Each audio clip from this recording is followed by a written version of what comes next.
Assalamualaikum warahmatullahi wabarakatuh. Welcome back to my channel. Selamat berjumpa kembali tentunya di channel ini. Dari beberapa informasi berita olahraga, tentunya dari beberapa pembahasan berita olahraga di depan juga atau pembahasan kita yang sebelumnya. Dan sekarang kita akan beralih tema atau beralih informasi tentang berita olahraga untuk hari ini. Bagi teman-temanku semuanya ya yang baru berjumpa atau yang baru bergabung dengan channel ini, silahkan tinggalkan jejak dengan cara berkomentar di video ini, teman-teman. Pembahasan yang akan kita bahas untuk hari ini adalah merupakan ya pembahasan yang tak kalah menarik untuk hari ini. Yang akan kita bahas yaitu adalah kebangkitan Kobbie Mainoo di Manchester United, sentuhan magis Michael Carrick jadi pembeda. Apakah benar? Akan kita bahas. Yaitu nasib Kobbie Mainoo di Manchester United sempat berada di persimpangan, yaitu adalah gelandang muda lulusan akademi itu nyaris tenggelam di tengah perubahan taktik dan minimnya menit bermain.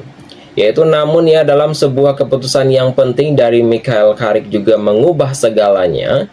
Baik itu dalam periode kepelatihan Ruben Amorim, yaitu Mainoo kesulitan menemukan tempat di tim utama.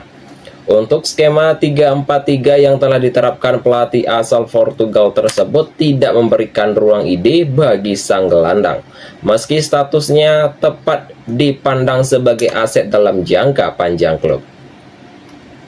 Untuk Amorim sendiri bahkan sempat telah menegaskan bahwa ia tidak ingin Mainoo hengkang dari Old Trafford, akan tetapi dalam kongres kebutuhan tim itu Mainoo belum dianggap sebagai pilihan utama di lini tengah. Ya, untuk ironinya di sini juga pada saat ini atau saat yang sama untuk Amorim juga telah menyebutkan Mainoo sebagai masa depan Manchester United. Untuk dalam situasi tersebut perubahan drastis ketika Michael Carrick ya, jika dipercaya sebagai pelatih interim juga, dan salah satu keputusan pertamanya adalah mengembalikan Mainoo ke starting 11. Keputusan tersebut langsung untuk membuahkan hasil yang manis untuk Manchester United telah menundukkan Manchester City dengan skor 2-0 pada laga akhir pekan lalu. Untuk Carrick sendiri sudah dikenal sangat luar biasa dalam Mainoo. Yaitu penampilan tersebut menjadi titik balik bagi Mainoo di usia 20 tahun, yaitu pemain internasional Inggris itu tampil tenang, percaya diri dan menggunakan sebuah kedewasaan dalam mengatur tempo permainan, teman-teman. Untuk Carrick sendiri pun juga memberikan sinyal jelas bahwa Mainoo bukan sekedar proyek ya masa depan, melainkan bagian penting dari tim pada saat ini, teman-teman. Untuk dalam sebuah kepercayaan diri sendiri untuk Carrick ya bukan tanpa alasan. Untuk hubungan keduanya telah menjalin semenjak lama, yaitu Carrick telah mengaku mengenal Mainoo semenjak untuk sang pemain berusia 13 atau 14 tahun tentunya. Dari ketika dirinya masih menempuh jalur kepelatihan. Untuk saat yang dinikmati juga untuk bekerja dengan Mainoo, yaitu saya sudah mengenali ya, yaitu semenjak dia masih sangat muda, ujar dari Carrick kepada media sosial, teman-teman. Dan ia juga telah menegaskan pentingnya juga bermain di akademi, juga memahami makna pembeda Manchester United ketika hanya di lapangan tetapi juga di luar lapangan tentunya. Untuk penilaian Carrick sendiri akan sosok Mainoo, yaitu bagi Carrick sendiri dalam sebuah kebangkitan Mainoo bukan semata soal kualitas teknis, lebih dari itu, dan ia telah menyoroti karakter, mentalitas serta kemampuan sang gelandang menghadapi tekanan di level tertinggi. Untuk berkembang ya secara cepat ya, Anda harus bermain di laga besar dan memberikan dampak juga, dan telah menunjukkan sebuah kepribadian dan caranya menghadapi tantangan, jelas Carrick. Dan ia juga telah menilai Mainoo sebagai sosok pendiam, namun mampu berbicara banyak melalui performanya di atas lapangan. Penampilan melawan Manchester City terasa seperti pernyataan tegas dari Mainoo. Ia bermain lepas dan dia telah menikmati setiap sentuhan dan telah menunjukkan bahwa sebuah kepercayaan dapat menjadi kunci kebangkitan seorang pemain muda. Dan kini di bawah arahan dari Mikhail Carrick, Kobbie Mainoo tidak lagi sekedar menunggu kesempatan, dan ia telah membuktikan bahwa dirinya sebagai pengambil peran dan menjawab kepercayaan yang diberikan Old Trafford kepadanya. Untuk yang berikutnya teman-temanku semuanya, yaitu dengan pembahasan yang akan kita bahas di pertengahan segmen video kita untuk hari ini, yaitu dengan pembahasan yang tak kalah menarik tentunya, yang hanyalah bersifat sebuah hiburan semata saja. Yaitu dengan pembahasan yang akan kita bahas adalah Arsenal resmi pinjamkan Ethan Nwaneri ke Marseille. Yaitu Arsenal juga resmi meminjamkan Ethan Nwaneri yaitu ke Marseille akhir pekan musim. Keputusan ini juga diambil sebagai bagian dari strategi The Gunners untuk memastikan perkembangan pemain muda mereka tetap berada di jalur yang tepat, yaitu di tengah ketatnya persaingan di skuad utama pada musim ini. Meskipun masih berusia belia, untuk Nwaneri sendiri kerap mencuri perhatian, yaitu setiap kali mendapatkan kesempatan tampil bersama Arsenal, gelandang tersebut dinilai memiliki sebuah kedewasaan bermain serta kualitas teknis yang menyerupai usianya. Namun sepanjang pada musim tersebut, yaitu adalah menit bermainnya relatif terbatas akibat dominasi pemain-pemain senior di tim utama tersebut. Yaitu untuk dari manajemen Arsenal, Mikel Arteta sendiri sebelumnya beberapa kali telah melontarkan pujian terhadap potensi dan sikap profesional dari Nwaneri. Dan untuk sayangnya, untuk kondisi dari skuad tersebut membuat Arteta belum mampu memberikan jam terbang reguler bagi pemain tersebut. Situasi tersebut dinilai kurang ideal untuk perkembangan Nwaneri yang telah membutuhkan untuk kwitansi untuk bermain di level kompetitif. Selektif menentukan tujuan klub. Arsenal sendiri tidak gegabah dalam mengambil keputusan terkait peminjaman Nwaneri tersebut. Klub London Utara tersebut juga disebut sangat berhati-hati memilih destinasi yang tepat. Untuk demikian juga memastikan untuk sang pemain mendapatkan lingkaran dan yang mendukung perkembangan dalam jangka panjang, teman-teman. Sejumlah klub tersebut untuk sempat mengajukan minat, namun Arsenal juga menolak beberapa pendekatan karena memiliki proyek yang ditawarkan belum selesai. Untuk fokus klub bukan hanya pada persaingan di lapangan, tetapi juga kualitas kepelatihan serta struktur pengembangan pemain di klub tersebut.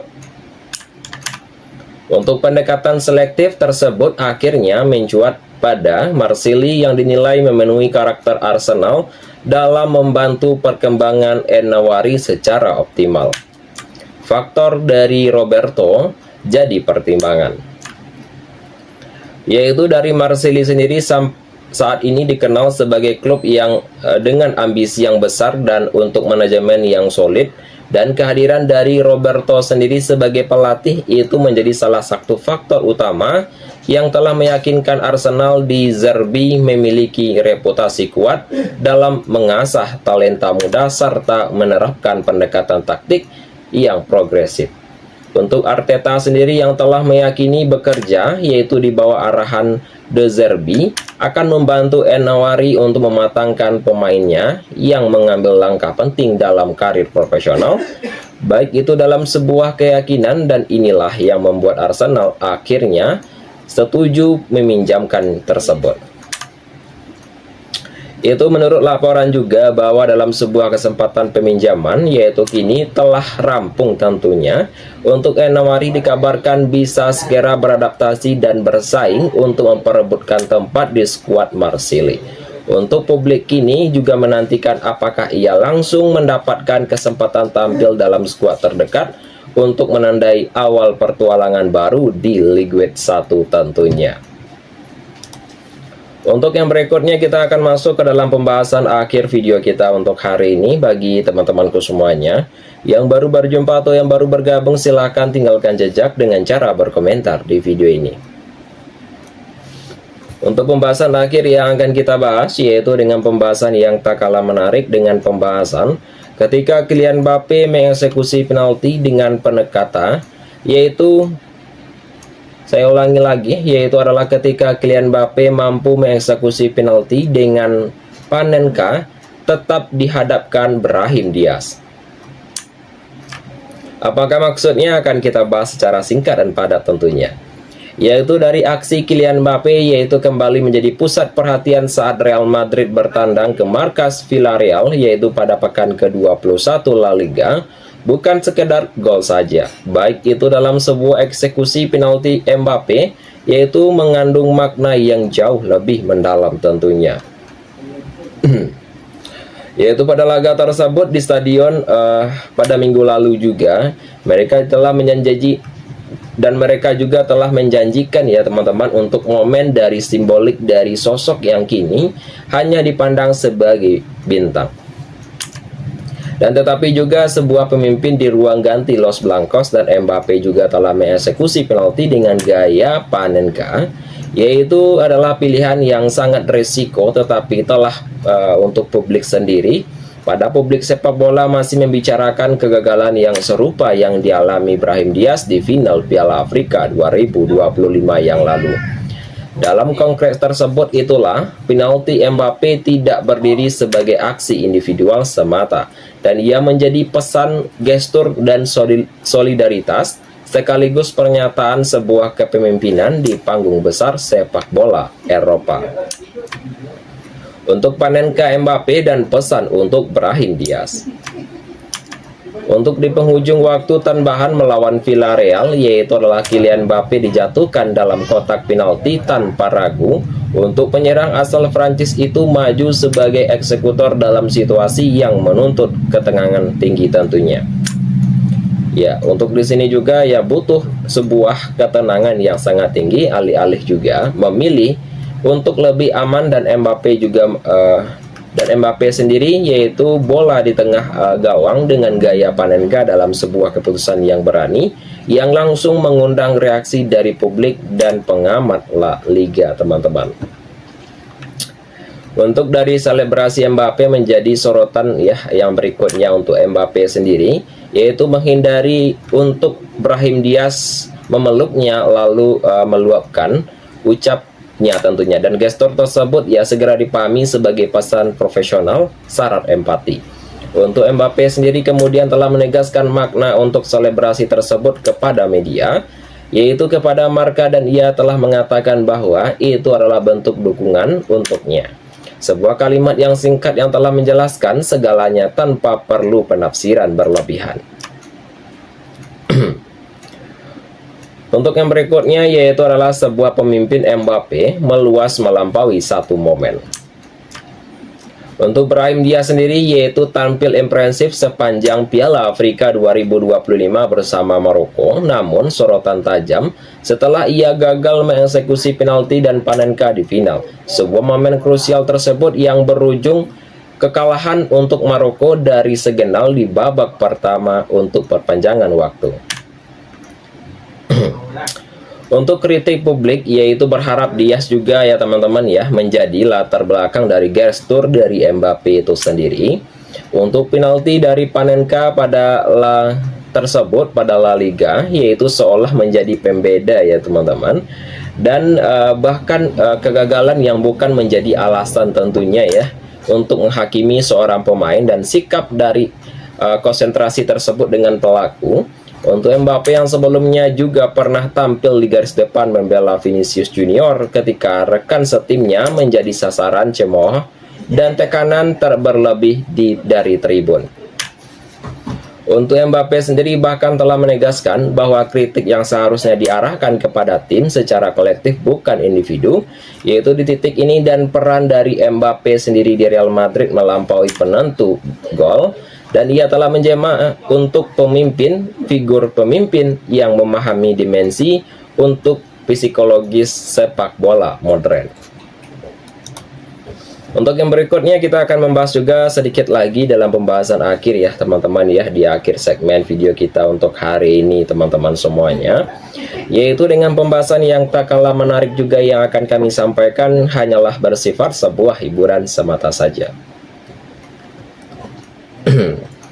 Pembahasan yang akan kita bahas yaitu adalah ketika Kylian Mbappe untuk mengeksekusi penalti dengan Panenka tepat dihadapkan Brahim Diaz teman-teman ya. Itu pembahasan yang tadi, dan sekarang kita akan membahas juga sedikit pembahasan dalam segmen akhir kita untuk hari ini ya teman-teman. Jangan lupa untuk terus tinggalkan jejak dengan cara berkomentar di video ini jika pembahasan yang kami sampaikan merupakan pembahasan yang menarik tentunya teman-teman. Yaitu dengan pembahasan yang kami bahas untuk hari ini, yaitu datangnya dari Liga Inggris juga tentunya teman-temanku semuanya. Yaitu dengan pembahasan Kylian Mbappe tadi ya, itu adalah merupakan pembahasan yang menarik juga yang akan kami sampaikan untuk teman-temanku semuanya. Dengan pembahasan yang tak kalah menarik ini, jangan lupa untuk terus tinggalkan jejak ya dengan cara berkomentar di video ini jika pembahasan yang kami sampaikan dari beberapa informasi ini merupakan pembahasan yang menarik juga tentunya teman-teman. Untuk pembahasan sedikit di akhir video, yaitu adalah Arsenal bidik Julian Alvarez siapkan manuver yang mengejutkan di bursa transfer pada musim panas. Untuk Arsenal sendiri dilaporkan tengah menyusun rencana besar untuk memperkuat lini serang mereka pada bursa transfer pada musim panas mendatang. Namun penyerang Atletico Madrid ini, Julian Alvarez ya teman-teman, lebih tepatnya dengan seperti itu, yaitu telah mencut sebagai transfer utama dan manuver ambisius The Gunners. Untuk sang striker timnas Argentina yang berusia 25 tahun itu sejatinya sudah masuk ke dalam radar semenjak pada musim panas lalu, namun ya kala itu klub London tersebut memilih mengalihkan fokus dan beralih-alih mendatangkan Victor Gyökeres. Kini dalam situasi yang berubah ketika dalam sebuah ketertarikan Arsenal, yaitu berharap Alvaro ditetapkan kembali sebagai penguat setelah sang pemain tampil impresif bersama Atletico pada musim ini. Upaya Arsenal dapat Alvarez tentunya. Dalam upaya yang telah merealistis untuk transfer ini, Arsenal disebut memiliki keunggulan tersendiri. Sosok itu adalah direktur olahraga yang anyar mereka, yaitu adalah Andrea Berta, yaitu pemain asal Italia tersebut bukan masalah asing ya di Atletico Madrid, dan ia juga mengabdi selama 12 tahun di klub Spanyol itu dan merupakan figur kunci di balik transfer Alvarez dari Manchester City ke Atletico Madrid, yaitu pada tahun 2024 dengan senilai mencapai 82 juta pound sterling teman-teman. Harga Julian Alvarez, yaitu dari sisi lain juga kontra dari Alvarez ya, juga memiliki klausul pelepasan yang nyaris mustahil ditebus, yakni telah mencapai 433 pound sterling. Namun dengan demikian, untuk Atletico Madrid disebut realistis dan bersedia membuka pintu negosiasi jika ada tawaran di atas 87 juta pound sterling. Ya, untuk Arsenal sendiri bukan menjadi salah satu klub peminat. Barcelona juga dikabarkan menaruh ketertarikan yang serius terhadap untuk penyerang berjulukan La Arana tersebut. Untuk semenjak bergabung dengan Atletico Madrid tersebut, yaitu hampir ya teman-temanku semuanya, yaitu hampir 2 tahun yang lalu, Julian Alvarez telah mencatatkan 47 gol dan 13 assist dari 85 penampilan di semua kompetensi tentunya teman-teman. Dan untuk catatan tersebut yaitu adalah pernyataan tegas ya, dan statusnya menjadi salah satu pemain yang paling tajam dan konsisten di Eropa pada saat ini. Dan tak heran juga jika Arsenal siap membuat kejutan besar demi memboyongnya ke Emirates Stadium tentunya teman-teman. Dan untuk top klasemen La Liga pada pekan ini, yaitu dengan yang menarik juga tentunya ya teman-teman, yaitu dengan klasemen La Liga sementara pada pekan ini, Arsenal berada pada peringkat pertama dengan torehan poin 50. Peringkat kedua yaitu adalah Manchester City dengan torehan poin 46. Peringkat ketiga yaitu adalah Aston Villa dengan torehan poin 43. Liverpool peringkat keempat yaitu adalah dengan torehan poin 36. Peringkat kelima yaitu adalah Manchester United dengan torehan poin 35, teman-teman. Itu teman-temanku semuanya adalah beberapa informasi berita olahraga yang dapat ya kami sampaikan untuk hari ini ya teman-temanku semuanya ya. Di akhir video kita untuk hari ini, dan apapun yang kami sampaikan di video ini adalah merupakan sebuah pembahasan itu yang menarik juga yang akan kami bahas, dan itu semuanya bersifat sebuah hiburan semata saja teman-teman. Jika ada saya salah kata nantinya, saya mohon maaf saja. Saya akhiri dengan mengucapkan Assalamualaikum warahmatullahi wabarakatuh.